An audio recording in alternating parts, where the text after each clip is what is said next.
আপনি কি কখনো ভেবেছেন কেন কিছু পরিবার হঠাৎ করে ধুলোয় মিশে যায়? কেন অনেক টাকা থাকা সত্ত্বেও কিছু বংশে কোনো সুখ বা শান্তি থাকে না? চাণক্য বলেছিলেন, একটি ছোট ছিদ্র যেমন বড় জাহাজকে ডুবিয়ে দিতে পারে, তেমনি মানুষের করা ৩টি বিশেষ ভুল বা পাপ তার পুরো বংশের ভাগ্য বদলে দিতে পারে। ২৫০০ বছর আগে মগধের মহাজ্ঞানী চাণক্য এই সতর্ক বার্তা দিয়ে গিয়েছিলেন। আজ এই ভিডিওতে আমরা সেই ৩টি ভুলের গভীরতা জানব, যা আপনার অগোচরেই আপনার সন্তানদের ভবিষ্যৎ অন্ধকার করে দিতে পারে। ভিডিওর প্রতিটি শব্দ মনোযোগ দিয়ে শুনুন, কারণ এটি শুধু একটি ভিডিও নয়, এটি আপনার বংশের রক্ষা কবচ। চলুন শুরু করি। পাপ ১, অসহায় এবং নিরীহ মানুষের অভিশাপ। চাণক্য নীতি অনুযায়ী ক্ষমতার দম্ভে যখন কেউ কোনো অসহায় মানুষের ওপর অত্যাচার করে, তখন সেই মানুষের চোখের জল ওই অত্যাচারীর সিংহাসন পুড়িয়ে দেয়। চাণক্য বলেছিলেন, দরিদ্রের দীর্ঘশ্বাস আগুনের চেয়েও শক্তিশালী। আপনি যদি কারো হক মেরে বা কাউকে অন্যায়ভাবে কষ্ট দিয়ে সম্পদ তৈরি করেন, তবে সেই সম্পদ আপনার বংশের জন্য বিষ হয়ে দাঁড়াবে। এই অন্যায় উপার্জিত অর্থ 10 বছরের বেশি টেকে না, আর যাওয়ার সময় আপনার সুখ এবং সম্মান দুই নিয়ে যায়।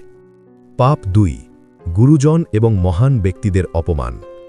যে সমাজে শিক্ষক, বৃদ্ধ এবং জ্ঞানী ব্যক্তিদের সম্মান করা হয় না, সেই সমাজ বা বংশ পশুর পালের সমান। চাণক্য বলেছিলেন, গুরুজনদের অপমান করা মানে হল নিজের বুদ্ধিকে ধ্বংস করা। যখন কোনো বংশের উত্তরসূরিরা অহংকারী হয়ে ওঠে এবং নিজের শিকড়কে ভুলে যায়, তখন সেই বংশের পতন অবধারিত। এই ভুলের কারণে কিভাবে বড় বড় সাম্রাজ্য ধ্বংস হয়েছে, চলুন সেই ইতিহাস থেকে কিছু শিখি। পাপ ৩, বিশ্বাসঘাতকতা এবং পরস্ত্রী বা পরপুরুষের প্রতি লালসা। চাণক্য চরিত্রকে মানুষের শ্রেষ্ঠ সম্পদ মনে করতেন। তিনি সতর্ক করেছিলেন যে যে ব্যক্তি অন্যের বিশ্বাস ভাঙে বা অন্যের পবিত্র সম্পর্কের ওপর কুনজর দেয়, তার বিনাশ কেউ ঠেকাতে পারে না। বিশ্বাসঘাতকতা হল সেই বিষ যা সম্পর্কের ভিত নাড়িয়ে দেয়। একটি অপবিত্র সম্পর্ক বা একটি মিথ্যে আশ্বাস আপনার বংশের পবিত্রতা নষ্ট করে ফেলে।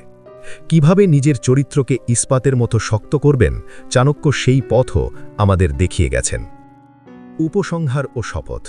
জীবন ক্ষণস্থায়ী, কিন্তু আপনার কর্মের প্রভাব রয়ে যায় অনন্তকাল। চাণক্যের এই 3টি নীতি আমাদের ভয় দেখানোর জন্য নয়, বরং সঠিক পথে চালানোর জন্য। আপনি কি চান আপনার পরবর্তী প্রজন্ম মাথা উঁচু করে বাঁচুক? তবে আজ থেকেই এই ভুলগুলো থেকে দূরে সরে আসুন। নিজেকে একজন আদর্শ মানুষ হিসেবে গড়ে তুলুন। ভিডিওটি কেমন লাগলো এবং আপনি আপনার জীবনে কোন পরিবর্তনটি আনতে চান, তা কমেন্টে জানান। আপনার প্রতিটি কমেন্ট আমাদের শক্তি দেয়। আপনি কি আজ থেকে নিজেকে পরিবর্তনের শপথ নিতে রাজি? কমেন্টে লিখুন, আমি সঠিক পথে চলব। স্টুডিও স্যাঙ্কার সবসময় আপনার এই আলোর যাত্রায় সাথে আছে।